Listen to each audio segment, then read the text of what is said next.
Her letter wasn't to me. Sometimes the most ordinary days conceal the deepest betrayals. A folded piece of paper, a glance in the wrong direction, or a sound at the wrong moment can change everything you thought you knew. I believed my life was stable, unshackable, until I stumbled upon a letter that was never meant for my eyes. I remember that afternoon too clearly, the air heavy with the smell of rain, the streets shimmering under the dim light of a sky too lazy to break into sun. I had come home early, not because of suspicion, but because I wanted to surprise her with flowers.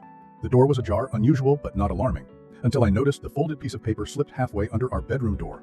At first I thought it was nothing, maybe a bill or a note she dropped. But something about the careful handwriting, the way my name wasn't written anywhere on it, pulled me in. I picked it up and read, and with every line the ground beneath me cracked. It wasn't written to me. It was written to someone else. Words of longing, of hidden moments, of promises whispered in the dark. She spoke of nights that had left her trembling, of a future she dreamed of but couldn't yet claim, of how soon everything would change. My name was absent, as if I had already been erased. My first instinct was denial. Surely this was from a time before me, a relic from an old love she forgot to discard. But the date inked at the top was yesterday.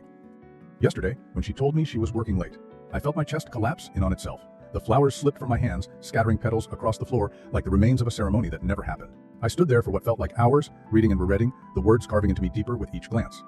She came home not long after, humming softly, her keys jangling in that casual rhythm I had always loved. I didn't confront her immediately. Instead, I watched her move through the apartment, setting her bag down, kicking off her shoes, smiling absent-mindedly when she noticed the flowers on the floor, assuming I had left them there for her. She picked them up and placed them in a vase, never noticing how my hands trembled, how my eyes burned. That night I couldn't sleep. I stared at the ceiling while her breath rose and fell beside me, wondering how many nights had been shared with another, how many truths had been buried beneath her silence. I wanted to rage, to demand answers, but instead I kept quiet, almost afraid of confirming what I already knew. Days passed in a haze. I carried the letter with me everywhere, folded tightly in my pocket like a wound I refused to let heal. I imagined scenarios, confronting her, leaving her, forgiving her. Each time, none of them felt real, because I still loved her, even as the truth devoured me. Then, one evening, I finally decided to speak. I pulled the letter out and laid it on the table, my heart pounding like a drum of war. She froze when she saw it, her face draining of color, her lips parting in shock. But before I could unleash the storm of questions, she whispered something that shattered me all over again. "It's not what you think. It's not him. It's you." I stared at her, unable to comprehend, until she explained.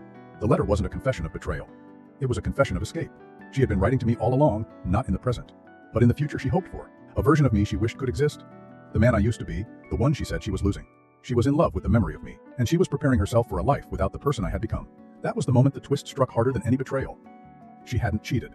She hadn't lied. She had already left me, quietly, in her heart, and the letter was proof.